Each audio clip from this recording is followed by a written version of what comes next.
Hi, and welcome to yet another edition of Last Week in Nigeria.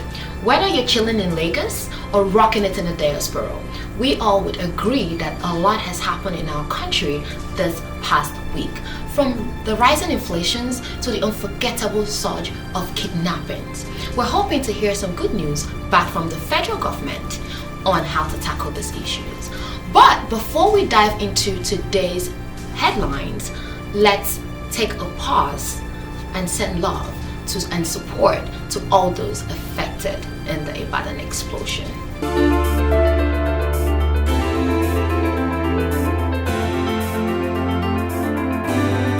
Our hearts go out to you. Now, over to my co-host Emmanuel in Nigeria. Hi Emmanuel, can you please spill the tea on what else happened last week? Thank you, Mara. I appreciate you for that. My name is Emmanuel Oriowo. Welcome to Last Week in Nigeria. Don't forget you can follow us on all our social media handles using the handle at Last Week in Nigeria. And of course, you can log on to our website www.lastweekinnigeria.com. Welcome to Last Week in Nigeria, where we get to highlight stories that made the headlines as been reported by the national dailies last week in Nigeria. And I want to begin this way.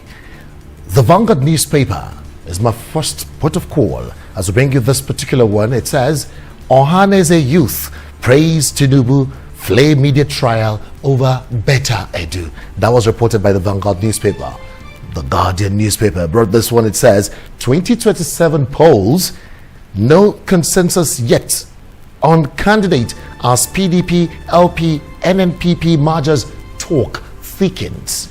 That was reported by the Guardian newspaper.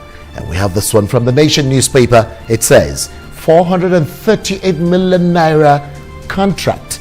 Interior Minister faces CCB. Code of Conduct Bureau. CCB is to attend to the Interior Minister on 438 million naira issues. The Nation newspaper, still in the Nation newspaper, we have this one. It says, President Obasanjo, that is talking about the former President Obasanjo, and of course, President Bola Ahmed Tinubu, OBJ, a dramatic meeting in Owerri as governors, senators honor Uzodinma's second inauguration. Well, that's in the news, as reported by the Nation newspaper. The Vanguard newspaper has this, and it says, manufacturers threatened as CRR rises to 45.5%. That is talking about 13.81 trillion naira. The trend threatens as banks, intermediary role, analyst companies' access to credit curbed as money cost becomes disturbing. Well, the Business Day has this particular one. It says, Nigeria's problem is low export, not high import. You want to check out for more of that? It was in the news last week.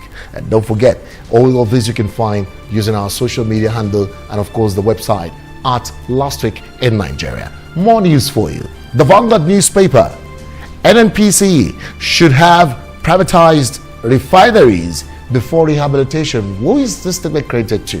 It's credited to the former vice president of this country and of course the PDP presidential candidate in the last election, talking about Alhaji Atiku Abubakar.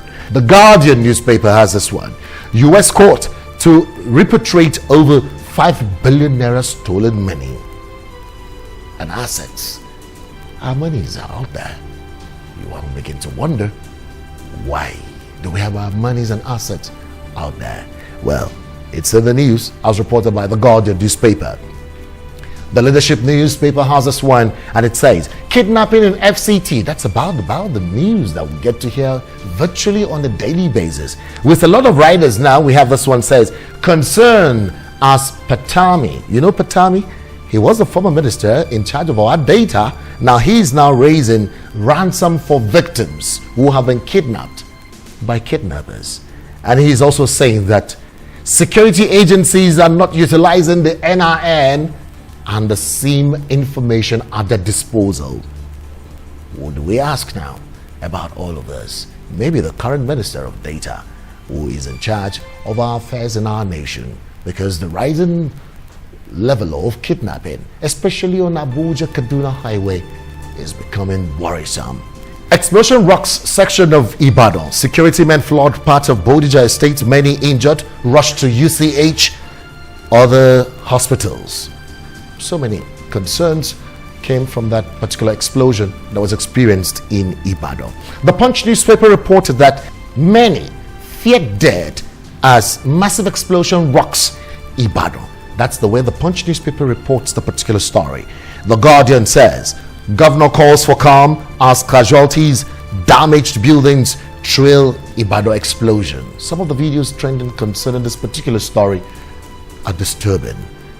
Well, the Vanguard newspaper has it this way concerning the development in the polity.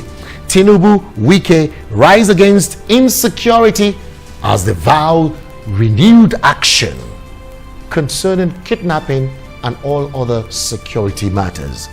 As they meet service chiefs, they vow to secure every inch of Nigeria. As they say that he inherited many assets, liabilities from Buhari. We're speaking President Bola Ahmed Tinubu, as reported by the Vanguard newspaper. IGP meets task force, tactical squad commanders, orders DIG operations to coordinate accelerated upscaled operations. All of these are reported by the Vanguard newspaper last week in Nigeria. The Guardian has this one. Agric, finance, budget ministers meet on food inflation. There's an inflation out there. Now it's affecting food. Whatever affects food affects human.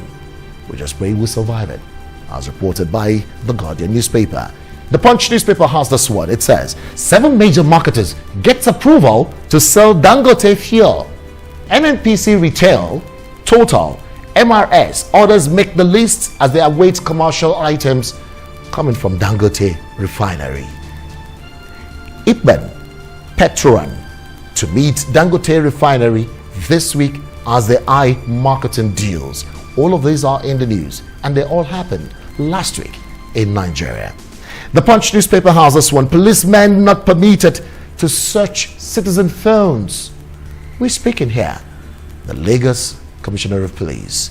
Still in the news. News Telegraph has this one. Nigeria Legion on the occasion of the Armed Forces Remembrance Day.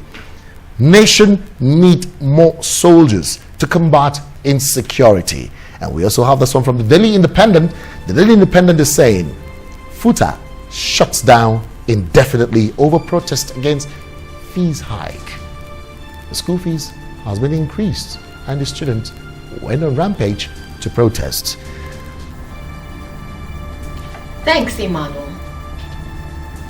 Wow, another week of distressing news. When is the resolution rolling in? What are the updates do you have for us? Now for the sporting scene, we have this one that will definitely interest you. We all know that AFCON is ongoing. And of course, Nigeria did something great for Nigerians. After playing a 1-1 draw with Equatorial Guinea, they did something to the host nation. And that's making so many Nigerians proud. Well, guess what? Finidi, former Super Eagles player, is tipping Senegal for the AFCON title. You might be wondering what's on his mind for tipping Senegal to win the AFCON title. Still talking about sports, we have this one. It says Gano brags ahead of March 8th Joshua combat. In other words, he's saying he's going to beat our own Anthony Joshua. Let's look at how that ends out or pans out in any case. My name is Emmanuel Oriowo on behalf of the production team from here. Over to you now, Mera. And I'm asking you to have a productive day. Don't forget to follow us on all our social media handles using the handle at Last Week in Nigeria on TikTok, Facebook, YouTube, and X, formerly Twitter. Don't forget to log into our website www.lastweekinnigeria.com. Enjoy the rest of your day and join me next week by God's grace. Bye for now. Peace out. Thank you so much, Emmanuel. I hope you're keeping safe where you are. Folks, we've come to an end of today's edition. Don't forget to subscribe to our YouTube channel at Last Week in Nigeria. Check us out on our website at www.lastweekinnigeria.com and follow us on social media platforms, Twitter, Instagram, Facebook, WhatsApp at Last Week in Nigeria. I am Mara Alfred, and until next week.